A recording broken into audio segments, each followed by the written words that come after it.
Hello and welcome. I'm Jeff Jones, Admin Bar Request's EMEA Territory Director. Now, it's webinar tradition that the presenter kicks things off by giving you all a run-through of their bio, establishing credentials, and running down a long list of impressive personal achievements. The aim? To raise expectations as high as possible, build excitement in the room with the objective of making the audience feel they're about to witness something truly life-changing.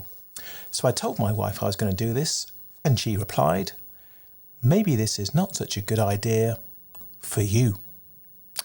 Now, there are times when it's wise for a man to heed the advice of his beloved, but there are also times when it's clear, in a professional context, in setting expectations for a webinar, you clearly have to take a stand.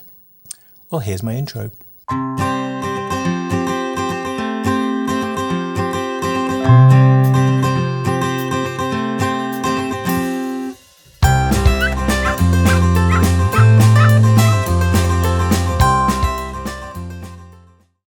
Yes, well, I guess I just do whatever she tells me. A webinar guru once told me the key to connecting with your online audience is to make them feel like they've got something in common with you. I'm not sure if dogs, kids and holidays is what she meant, but there we are.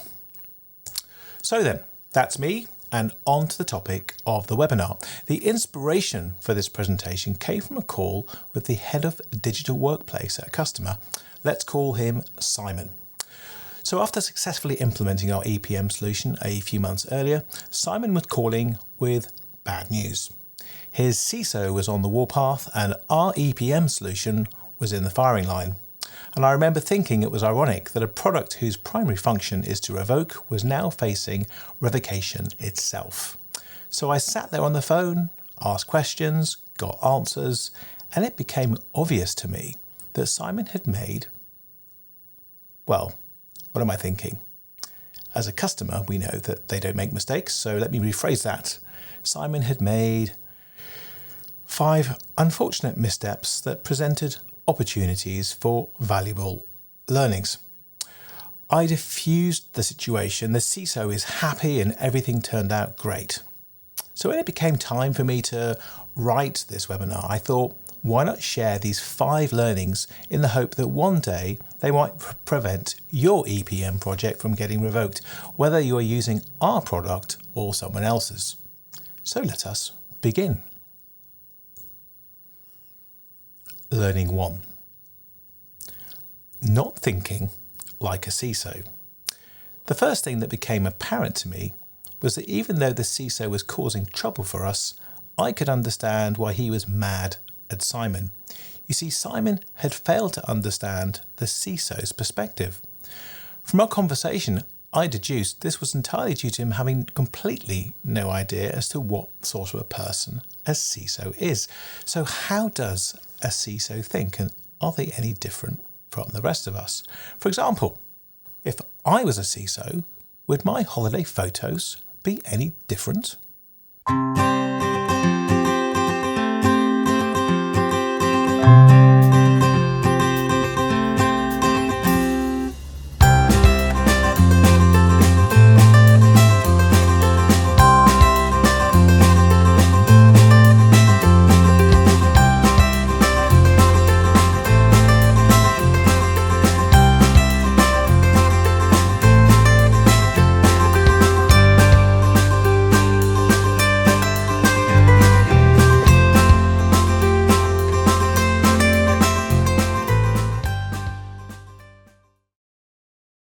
Perhaps that might be the case.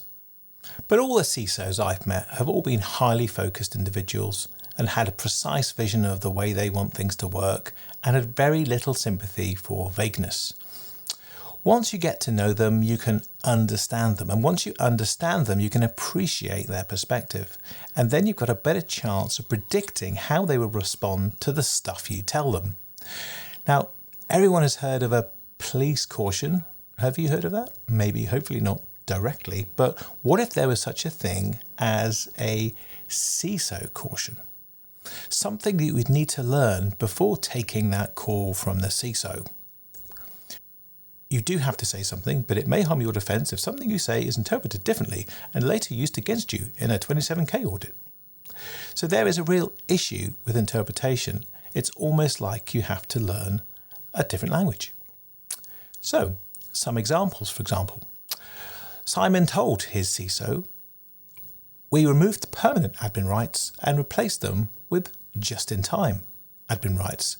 Now that sounds like a very sensible reply, but to his CISO, what this actually meant was, well, yes, you see, the CISO is going to think about just-in-time and really kind of equate that to all the time.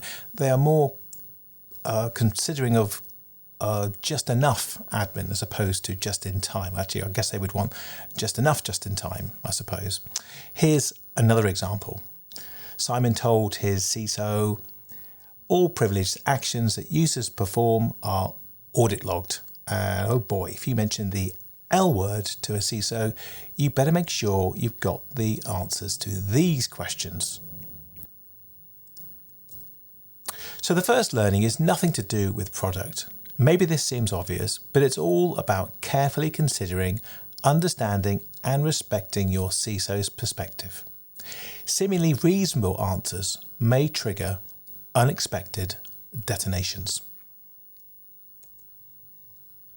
Learning 2. No user personas. Simon had configured his EPM tenant in such a way that different groups of staff got different amounts of admin.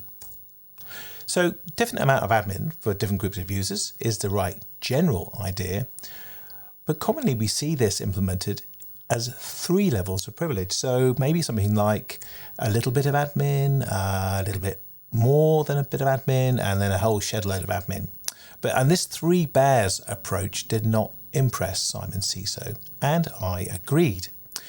To encourage customers to do this better, at Admin by Request we created a suite of user personas. Unfortunately, I had a hard time remembering them all, so I solved that problem by turning them into use case unicorns, of course. Hero, Pop, Robo, Shadow, Wiz, Zero. Now, I'm not saying you should start discussing unicorns with your CISO, of course, but the point of them is that each one is a configuration that represents a very specific use case that can be tied to a clear operational business need. And this is what your CISO expects to hear, because he needs to know what is the exact amount of privilege that a user needs to fulfill their role in the business. Creating these personas not only achieves this, but also tells your CISO that you've thought responsibly about the potential risk versus business need, rather than simply giving people whatever privilege they ask for. Now, I'd like to think I'm quite a positive person, and if ever I'm confronted with a negative situation, I'm going to try my hardest to flip it positive. Now, there are 2 particular personas which, if configured in your EPM solution, these will go a long way to flip a nonplussed CISO. Hero is the use case we built specifically for IT help desk staff. By deploying this persona, you can remove all the risky permanent admin rights from your IT help desk staff and replace them with fully audited and EPM protected rights instead. The result is something that looks a lot more like zero trust. Of course, your CISO likes the idea of fewer people in the business having permanent admin rights. So if that doesn't crack a smile from your CISO, this persona will. Meet Zero. Zero persona represents your method of enforcing a no admin policy on a user. The criteria for ending up in this persona might be operating a non-compliant device or violating the company's code of conduct 1 too many times. Whatever it is, the criteria is agreed with the CISO. Zero serves as both a strict backstop and a strong deterrent. So this persona reassures the CISO that the EPM is not sending the workforce on a one-way ticket to Adminville. The conductor can still kick people off the train, whoever they are, literally from hero to zero. Learning 3. Substandard standards. So this is a little controversial. Auditors, please remain in the webinar. For us, as EPM vendors, we are constantly developing the very latest techniques to enable our customers to achieve the perfect balance between security and productivity. And this means, in some cases, we are moving beyond the standards. Relentless, continuous improvement is in our DNA as we work hard to make better and better products. But what happens if a standard can't keep up? What if a standard doesn't recognise innovative new EPM techniques? So this has the potential to be an EPM killer, and so is our third learning. Back to Simon. And Simon's company was facing a UK Cyber Essentials Plus audit. A shop assistant in a retail unit needs to run a USB formatting tool for customers, and this tool requires admin to run. It's the only thing the assistant needs to run as admin. How should Simon handle this? Well, option 1. Make sure the USB formatting tool is totally safe to run, and then using the EPM enforce MFA authentication, after which they can safely elevate the USB formatting tool and nothing else. Sounds pretty sensible to me. Or option 2, remove the EPM solution, furnish the user with a separate, unrestricted, unaudited, full admin account and password which they need to manually type in whenever the UAC prompt appears. And the correct answer, according to the Cyber Essentials Plus auditor, was, any guesses out there? So yeah, this made me kind of sad. The only upside is I've always wanted to find a way to work the Drake meme into a webinar presentation.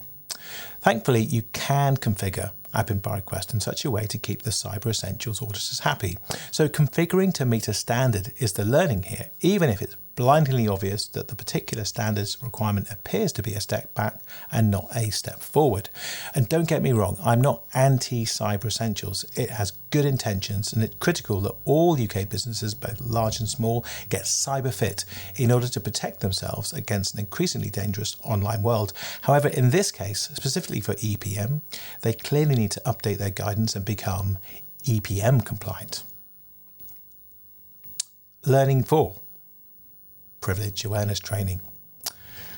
So if you're of the anti-woke persuasion, calm down. This is not the type of privilege I'm talking about. Although, however, it's true. I did want to get a call from an HR company asking if our product could detect both unconscious and conscious privilege in management. So I thought I'd give a little shout out to the people at KnowBe4, a company whose solution I admit to have a slightly love-hate relationship with. Now, I totally understand why it's important for everyone to do the security awareness training, but yes, it does take time out of my busy day. If I don't do my SAT on time, I get a call from our friendly security officer. Here he is. Meet Esben. Esben likes to remind me quite often that the SAT scores are the only comfort and reassurance he has that staff in the company are not going to ruin everything. So most good SAT systems, such as KnowBe4, have modules for privileged access education, but in Simon's case, his SAT modules, ironically selected by his own CISO, only covered the more fashionable topics such as email-vectored malware, phishing and social engineering attacks. So there are many CISOs out there that think the right amount of admin to give a user is no admin at all. And I think this attitude is due to major doubts that the workforce can be trusted to use even limited admin rights responsibly. And why wouldn't a CISO feel like this? There are no relevant SAT scores for reassurance. Now, if you're a cynical person, you might think that the CISO didn't want to test for responsible privilege use because he wouldn't want to see evidence that might upset his narrative that people can't be trusted. Well, I prefer to think it was a case of accidentally not selecting the modules. Yes. So if you're implementing an EPM, first of all, make sure you hit people with an easy to understand introduction document that clearly explains why the EPM is needed, what to expect in terms of new procedures and guidelines for responsible use. If your EPM has a code of conduct feature, enable this to constantly remind users of the rules which will encourage best privilege practice. And be proactive and make sure relevant SAT modules for EPM are included, and if not, request them. Remember, SAT is your proof that the workforce will not perform the privilege abuse that your CISO is worried about. Learning 5. Now, when I first wrote this presentation, it was entirely about me helping Simon solve a CISO situation with his EPM implementation. And I finished it and read it back, and you know what? I became kind of guilty. How could I have been so utterly selfish. Not everyone has our product. Therefore, being a generous person, I decided to dedicate this last learning to what is probably the biggest EPM killing problem of all, and one that only applies to our competitors. And it's all about complexity. Now, I really like this slide because in IT it's so true that for many people, when they can't solve a problem quick enough, they paint the Rubik's Cube rather than work to solve the actual puzzle. I call this behaviour painting by blunders. If we are under time pressure and we can't figure out why a policy that should allow a specific user to do something is not working, let's just update the global policy and allow everyone. Problem solved. Now, if an EPM's policies are too complicated to configure, and if the implications of change cannot be clearly understood and predicted, then I'm sorry, that system is not secure. Complexity and stress situations do not make good companions, and this is when you inadvertently create new problems that are bigger than the one you started with. Now, this has been common knowledge for ages. So reports over the years, the IBM cost of data breach report stated 15% of the initial attack vectors were all to do with misconfiguration. Then there's the CIO magazine IDC survey of 300 CISOs. 67% of cloud net security issues stem from user errors or misconfigurations. And then we have Gartner. They estimated back in 2019 that by this year, 99% of cloud security failures would be the customer's fault. And if maybe you doubt that, there are still 9 months left in the year. So your armour may be bulletproof, but misconfiguration is the chink through which a well-aimed shot will take you down. It's possible to make a complicated product easier to work with, but naturally I'm always going to recommend you buy an EPM that has ease of use and intuitive baked in. And that would be admin by request, of course. So here are some tips for simplicity on whichever EPM you have. I would recommend you use a clear and consistent naming convention. Now, I've used some solutions throughout my experience where you create objects and profiles, and once you create them, you can't actually rename them afterwards. So that, in my book, is really bad because you can't always predict how your naming convention is going to end up when you've finished configuring everything. So you need to be able to make those clear and consistent, and also be able to edit and change them so they look perfect when you're done. And that can also be said for rules and policies. You want to try to name those that reflect business structures of your own organization and not make them sort of generic. And this helps other people that may be involved with the portal, the tenant, to be able to understand what a specific rule and policy does and which business unit that might affect. Now, skim provisioning, I would say initially used to be something that very large organizations used to use just to make adding users to a portal en masse much easier. But actually, skim is included with admin by request as standard. And even if you have just a few users, I would recommend using it because it automates the onboarding and offboarding process and makes it virtually impossible for you to, say, for example, add a user incorrectly to the portal because it's all tied in with your existing directory. That would be Entra or Okta in our case. Definitely you need to have reporting of access, so who's accessing the portal, and also change management, so you know when someone has accessed the portal, what they've done. If there has been a misconfiguration, then you need to know how to undo that. So you need to know, what setting was changed, what it was changed to, what it was before, and that way you can sort of find your way back to the working configuration. So definitely need to have reporting of access and change management as admin by request does. Now, this is quite a big one.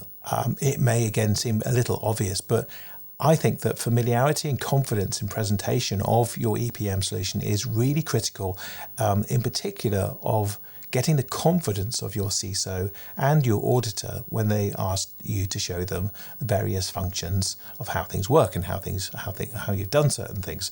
So, for example, if the CISO is asking you to show him a policy and you're clicking on the tenant and you're sort of hesitating, even if it's a bit of uncertainty, that doesn't really install a huge amount of confidence. So I say get to know the tenant and be confident. But there is also, on the flip side, overconfidence, and I see many customers using AppInBio Request Tenant, and they're supremely confident, but they maybe are a little too confident. So they're rapidly clicking around very speedily, and sometimes they're going so quickly that they actually click on the wrong thing. So that is almost as bad as being unsure and hesitant. So what we're looking for here is a sort of calm and confident approach to using the tenant when you're showing your CISO or your auditor, and I think they will appreciate that. Think more sort of airline pilot levels of calmness when you're doing this. Okay, so the sum up. How do you avoid your EPM project from being cancelled? Let us start in reverse order. Kill complexity or be killed. Test for privilege or get cancelled. Rise to lower standards. Get a persona. And then really the grand finale here is get to know your CISO. Understand your CISO. Respect your CISO. Well, maybe that's one slide too far. Well, that's the end of our webinar. I hope you enjoyed it. As usual, there's my YouTube channel, Zero Crust, and the company one, AppInBio Request. I hope you enjoyed the talk today, and I hope to see you on the comments. Cheerio for now. Bye.